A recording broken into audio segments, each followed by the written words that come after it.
पूरी दुनिया में दोस्तों कई प्रकार के धर्म और कई प्रकार के संप्रदाय और अलग अलग तरीके की प्रजातियां निवास करती है।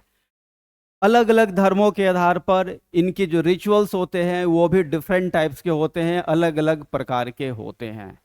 इनमें से ही दोस्तों एक पारसी धर्म है और पारसी धर्म से जुड़ा हुआ एक डिफरेंट रिचुअल्स है जो किसी भी पारसी धर्म से जुड़े हुए व्यक्ति के मरने के पश्चात किया जाता है। जी हाँ दोस्तों, आज हम बात करेंगे the mystery tower of silence की। और मैं हूं सौरभ प्रियदर्शी। ज्ञान के पिटारे की इस एपिसोड में आप सभी का स्वागत करता हूं और देखेंगे कि क्या है ये टावर ऑफ साइलेंस। जो पारसी धर्म है दोस्तों, इस पारसी धर्म में जो कब्रगाह होती है जहां बॉडी को दफनाया जाता है या जलाया जाता है या इस तरीके के रिचुअल्स किए जाते हैं, उसे कहते हैं टावर ऑफ साइलेंस। दरअसल ये टावर ऑफ साइलेंस टावर के आकार का एक आकृति, इस आकार का एक ऊंचा टावर होता है। टावर के आकृति का जो है एक ऊंचा किस्म का टावर होता है। इस टावर पर जब भी पारसी धर्म में कोई व्यक्ति मृत हो जाता है, डेड हो जाता है, तो उसकी बॉडी को ले जाकर लेटा देते हैं। हिंदुओं की तरह या मुस्लिमों और ईसाइयों की तरह ना तो इसे जलाया जाता है और ना ही इसे दफनाने का रिवाज है।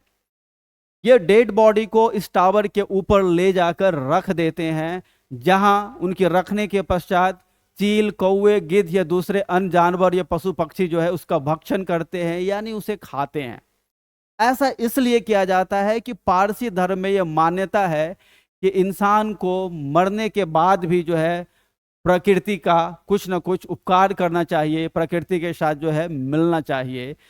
अपने इसी मान्यता के तहत उनका मानना है कि मरने के पश्चात भी हम जो है पशु पक्षियों के भोजन के रूप में जो है प्रयोग किए जा सकते हैं।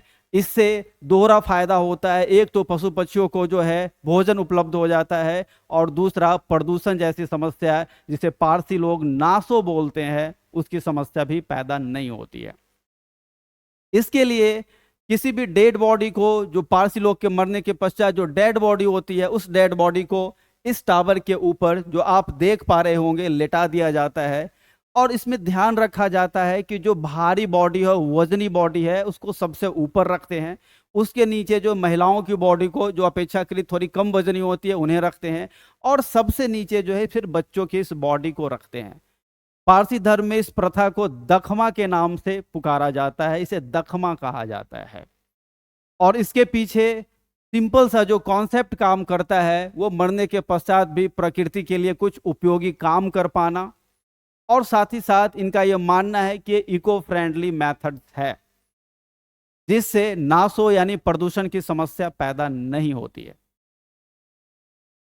1820 में कलकत्ता के बेले घाट में एक पारसी नौरोजी सोराबजी उमरीगर द्वारा इस तरीके का टावर ऑफ साइलेंस का निर्माण किया गया था, जो 1828 में बनकर तैयार हुआ। इसके बारे में एक और जो महत्वपूर्ण किंवदंती है कि जो भी व्यक्ति टावर ऑफ साइलेंस का निर्माण करता है या उसमें किसी भी तरीके का योगदान देता है, चाहे आर्थिक योगदान हो या शारीरिक योगदान हो, सबसे पहले उसकी डेड बॉडी उस टावर ऑफ साइलेंस में लाई जाती है। और संभवतः जब 1828 में कलकत्ता के बेलेघाट में ये टावर ऑफ साइलेंस बनकर पारसियों का तैयार हुआ, तो पहले डेड बॉडी लाने वाले में उन्हीं व्यक्ति का नाम था जो मैंने अभी आपको बताया, नौरोजी सोराबजी उमरीगर।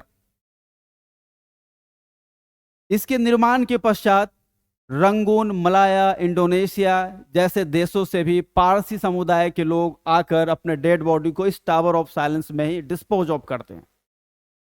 यहाँ मृतकों का संस्कार का ये जो प्रक्रिया है, इस प्रक्रिया में डेड बॉडी को खुले टावर पर रख दिया जाता है, जैसा कि आप इस फिगर में भी देख रहे होंगे। जब गिद्ध, कौवे या चील इसे नोच नोच कर खा लेते हैं तो उनके जो अवशेष, अस्थि अवशेष, हड्डियां बचती है, वो इस कुएं में गिर जाता है। और इस कुएं में गिरने के पश्चात साल 2 साल के बाद जब ये काफी ज्यादा हो जाता है तो इन्हें इकट्ठा कर इन्हें डिस्पोज ऑफ कर दिया जाता है। इसी पद्धति को पारसी लोग दखमा बोलते हैं। ये लंबे समय से, हजारों साल से चली आ रही प्रथा है। और इसके कब्रगाह को, जो पारसियों के कब्रगाह होते हैं, जो सिमेट्री होते हैं, वो टावर ऑफ साइलेंस के नाम से जाना जाता है। लेकिन आज की जो युवा पीढ़ी है, पारसी युवा पीढ़ी है, उनकी अब सोच चूंकि बदल रही है, तो उन्हें ये कहीं से भी इको फ्रेंडली नहीं लगता है, और वास्तव में ये इको फ्रेंडली है भी नहीं। इसलिए अब उन्होंने भी धीरे धीरे इस रिचुअल्स को छोड़ना शुरू कर दिया है, और साथ ही साथ एक नए तरह का, जिसे अब दफनाना कहते हैं और या फिर दाह संस्कार जलाना कहते हैं, जैसा कि हिंदुओं, मुस्लिमों और ईसाइयों में होता है, इस पद्धति को अब वो भी अपनाने लगे हैं। लेकिन बहुत सारे लोग अभी भी हैं जो इस रिचुअल से जुड़े हैं और इसी तरीके से मृतक शरीर का संस्कार करते हैं। तो दोस्तों, यही है the mystery tower of silence की। उम्मीद करता हूं दोस्तों आपको यह वीडियो ज्ञानपरक लगी होगी, और अगर ऐसा लगा है तो आप निश्चित तौर पर कमेंट्स करके फीडबैक दें, इस वीडियो को लाइक और शेयर करें। जल्दी दोस्तों हम इस तरह के अन्य ज्ञानप्रद वीडियो के साथ उपस्थित होंगे, तब तक के लिए जय हिंद।